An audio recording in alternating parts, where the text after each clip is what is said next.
Good morning বন্ধুরা। সকালের আজকে খাবার তৈরি করছি সুজি। তো সুজিটা মেয়ে খেয়েও টিউশন পড়তে যাবে আর আমার বরেরও জলখাবার হয়ে যাবে। তার জন্য ভাবলাম যে সকালবেলা আগে সুজিটা করে নিই, তারপরে রান্নাবান্না স্টার্ট করব। আর এই শুকনা সুজিটা খেতে আমার বেশ ভালো লাগে, ভাজা ভাজা টাইপের। প্রথমে ঘি দিয়ে ভাজি, আর লাল লাল করে যখন ভাজা হয়ে যায় তারপরে চিনি দিই। চিনি দিয়ে আর বেশ একটুখানি চিনিটা দিলে একটু সুজিটা নরম হয়ে যায়, জল টল কোনো কিছুই দিই না। আর ওরকমভাবে ভেজে তুলে নিই। ওরকমভাবে সুজিটা আমাকে খেতে ভালো লাগে। আর এই যে জল দিয়ে যেটা সিদ্ধ করি সেটা আমার মেয়েও খেতে পছন্দ করে, আর আমার বড় এরকমভাবে খেতে পছন্দ করে। তার জন্য তাদের জন্য এরকমভাবে তৈরি করলাম। আর তারপরে আজকে যেহেতু বিপত্তারিণী পুজো আছে, আজকে নিরামিষ।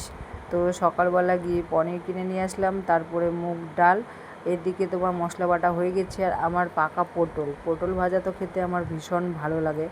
আর এইদিকে দেখো অনেকগুলো পটল পেকেছে, খুব একটা বলবো যে পেকেছে সেটা না, কয়েকটা পটল শুধু পেকেছে। আর বাঁধাকপি, কিন্তু নিরামিষ বাঁধাকপি, জানি না খেতে কেমন লাগবে আজকে। আর অসময় তো বাঁধাকপি খেতে একদম ভালো লাগে না, সময় হিসেবে তো সব কিছুই খেতে ভালো লাগে, তাই না? আর কতগুলো পটল পেকে গেছে দেখো তো। ভাবছিলাম যে পটলগুলো পাকবে, খেতে বেশ ভালো লাগবে, খাবো। আর এদিকে দেখছি শুকনো লঙ্কাগুলো নষ্ট হয়ে গিয়েছে, ও লঙ্কাগুলো ফেলে দেবো। আর রাত্রেবেলা ভিজিয়ে দিয়েছিলাম এই যে বাদাম।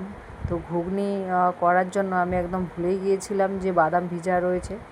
তো ঘুগনিটাও লাস্টমেশ করে নিলাম ওটা। আর এদিকে দেখো পনিরের তরকারি, পটল ভাজা আর পনির দিয়ে ডাল আর ঘুগনি। আর তোমার এই যে বাঁধাকপিটা কাটবো, এখন কাটেনি, তাড়াতাড়ি করে কাটা যায় না বাঁধাকপি, তার জন্য লাস্টে ঝিরিঝিরি করে বাঁধাকপিটা কাটবো।